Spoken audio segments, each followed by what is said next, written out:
Welcome to Baja Lifestyles, where we give you the best of Barbados and all of its hidden treasures. Today we're at Foursquare. We'll be doing the two-part of the three-part series. Today is all about the factory, learning about the production of rum. If you haven't watched the first video, head on over, watch that first, then come back and watch this one. So let's get straight into it. This is where the sugar factory part of the tour ends and the rum distillery part of the tour begins. Because we like to give a little history of how we got here and why. Yeah. This is beautiful. This is sorry, speechless. Isn't it fantastic? The artist, Armstrong, was amazing. This was done just before we opened the distillery. They also have one at Emerald City, which I think is fantastic as well. And it depicts the sugar factory back in the olden days. I mean, they did stick a little bottle of ESA Field and bring it in there at the same time. Just a little plug. And, but this is, where the distillery started from. So welcome to the fermentation hall. This is where the rum production process starts. The smell you get when you first walk in here is one of my favorite things. I kind of walk in and I'm like, it smells like home. So the first thing I usually talk about is this is actually a working rum distillery. It's not built as a tourist attraction, but we've kind of fit a tourist attraction into it. So you get to see what we're actually doing, which is very rare. Most distilleries you go to, you get to visit a visitor center and you don't get to see behind the scene what's going on. We're actually gonna kind of take a look at everything. Yeah. So the first thing I'm gonna talk about is what makes rum. What are the ingredients of rum? So already we know it was water. So we have beautiful water here in Barbados, coral stone, limestone filtered, very much like the Scotch whiskey industry. They have their Scottish water. Our Barbados water is super, super important, and it's one of the main ingredients that makes Barbados rum, Barbados rum. One of the next ingredients is molasses or sugarcane juice or sugarcane syrup. Originally, when they started making rum, they would have used all three. We have been mainly using molasses, but in the last 8 or 9 years, we've been doing a lot with sugarcane juice and sugarcane syrup as well. Both of them are really interesting. Sugarcane juice you have to use almost immediately, where you have a little bit longer lifespan with sugarcane syrup. And molasses, you have a very long lifespan. Yeah. But as you saw the truck earlier, it comes in and out of here very regularly, so it doesn't get to stay around very long. So you know what it tastes like, you know what it smells like. Gives you that kind of... Ooh, I love how it all runny like lava. I love it. That's a really good way of describing it. It's like lava. And it has that serious smell. Oh my goodness. So we have water, we have sugarcane juice, syrup or molasses, and the final ingredient is yeast. We use a dry active yeast. This one was recommended to us by one of the distillers at William Grant. It comes from South Africa. If you take a smell of that, it smells very much like baker's yeast. We've been using the same one since the beginning, and it does as well. So from our three ingredients, as I said, this is what we call our fermentation hall. Fermentation starts here.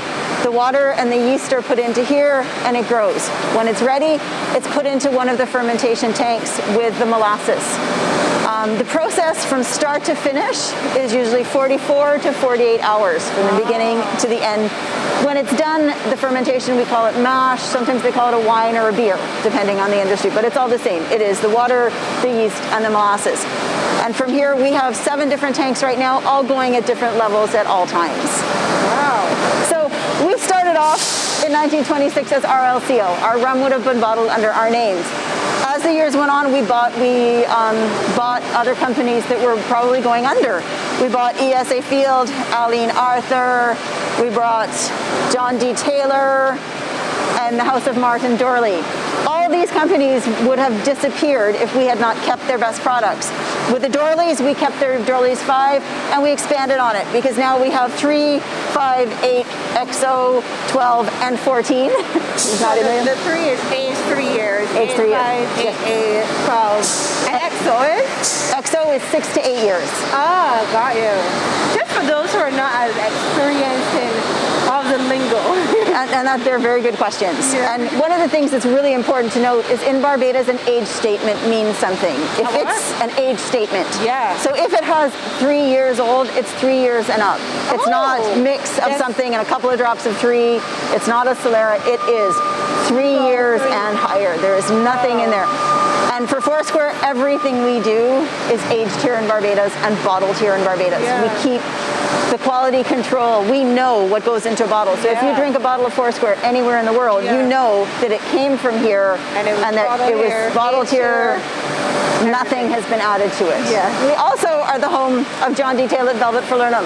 Falernum is a kind of product in its own that should have its own full story. I know, right? Falernum, indigenous to Barbados. It is. Very, very special. Would have been made on the sugar factories with the sugar, the limes, the cloves, all the spices you would have had on a sugar factory.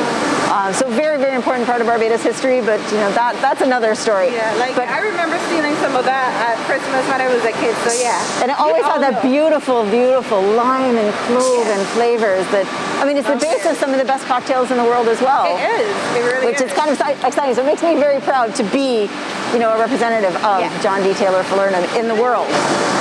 So one of the special things that we've been able to do as we've grown is come out with what we call the Exceptional Cask Series, which is homage to the wine world, where it's a vintage.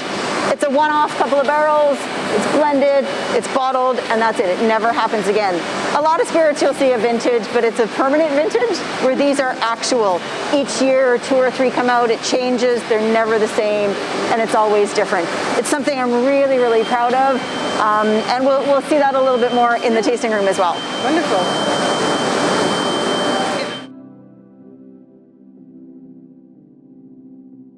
This is the original boiler from the sugar factory. So instead of tearing it down, we actually fixed it and kept it. It's the only time I think you can actually walk through a real old boiler. Like it would have been filled with coal, the sides would have been sealed up, the steam, it would have been lit on fire, and the steam would have run the whole sugar factory. Wow. So back in those days, we were completely environmentally friendly. I'll talk about some of the environmental things that we do here at Foursquare as well, which is also very close to my heart. So this is the still house. This is where we have our traditional Caribbean double retort pot still, our coffee still, which is a continuous still, and where the magic happens. The rum is made here. The mash, which also I said beer wine, comes and is pumped over to here, put in, heated, filtered through the original pot, swan arm into the retorts, and then taken off at the end. This is what's called batch distillation. This is more like art. Okay. Every single batch is different. They're constantly monitoring, they're constantly checking, and when that sweet spot happens, they take it off. Oh, and it's taken off into some tanks.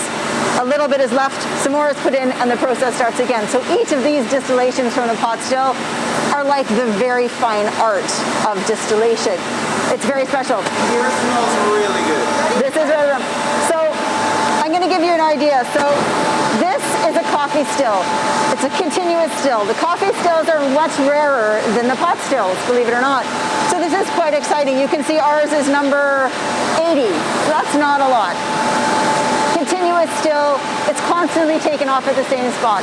Filled with nano coppers, the vapors rise, it gets a lot of contact with the copper, and we get a beautiful product, but it comes off continuously. It's not batch like that.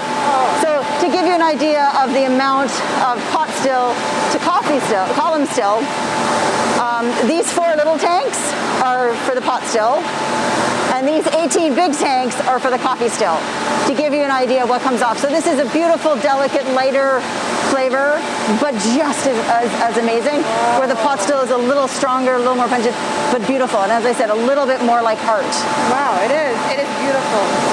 So we've gone from fermentation through to distillation. We're on our way to barreling, but we're going to make a little stop here at the CO2 collection plant. One of the byproducts of fermentation is CO2 gas. What we like to do here is we collect it, canister, instead of letting it out into the atmosphere. So we're environmentally conscious. We are not completely green, but we're trying to do as much as we can. That is amazing. I'm very proud of that. Yeah. This is what we call the weigh station. The barrels come in and come out. They're emptied and filled through here. This changes all day long. Sometimes you come in and it's full to the ceiling, sometimes it's empty and we're starting again. The whole process of barreling takes years. It's quite exciting though. So we'll start over here. So what we do here, fermentation, distillation, over to barreling. Barreling is one of the most important parts of making rum. Our barrels are still hand barreled with this machine. So it takes about 1 minute and 48 seconds to fill a barrel. The barrels have a lot of marks on them so that we can tell what they are from above without having to move them. So you'll have a stamp, a painted on date, and a mark. And from here, it continues from here. And it goes out into one of our aging warehouses. We have 4 aging warehouses on the property now. We have over 42,000 barrels of rum aging. Anywhere from 6 months to 16 years. Oh my God.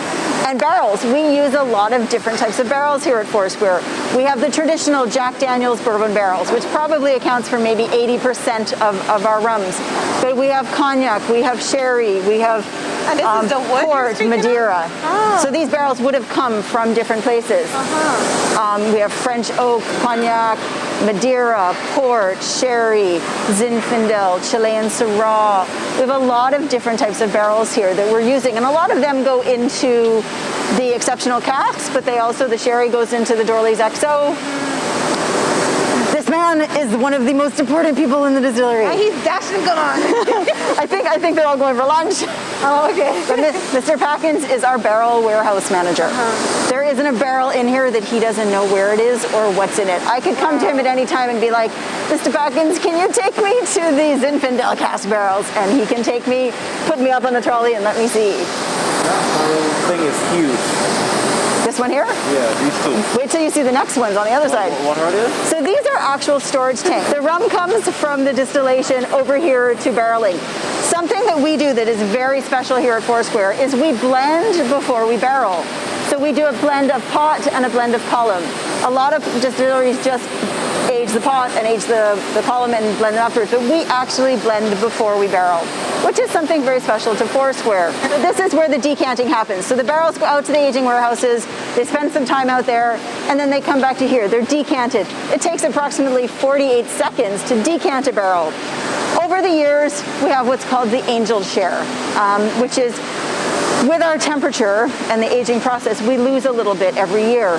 I think ours ranges from about 6 to 8%, which is a lot. So imagine if you have 10 barrels and every year you lose that much. We have to top up, so we might start with 10, but only finish with 6. I mean, it's not necessarily that, but that gives you an idea of, we lose a lot to aging rum, and that's why aged rum is usually more expensive than young rums. That's how they look. Yeah, I did not think as a Canadian kid I would get excited about wooden barrels, and now every time I see new barrels I'm like, ooh. Yeah. Like every year I do post I run our Foursquare Instagram page, and I always put a post, we like big butts and I cannot lie, because we always get like a delivery of sherry butts. Now if you look here, the sherry butt is huge. And so it's quite funny. Wow. So I'll post a picture of that and be like, yeah, we like big butts and I cannot lie, because they are something really special. And these are some more of the stainless steel storage tanks and the oak storage tanks for the exceptional cask blends. Some of the releases are only 2,000 bottles, and I mean, that's like a small tank, and that's for the whole world. Oh my gosh. So what we've done new is we've put in our own sugarcane crushing plant. Normally we buy the molasses in, which you saw, but we're actually doing some of our own sugarcane crushing for juice and molasses. It's very exciting.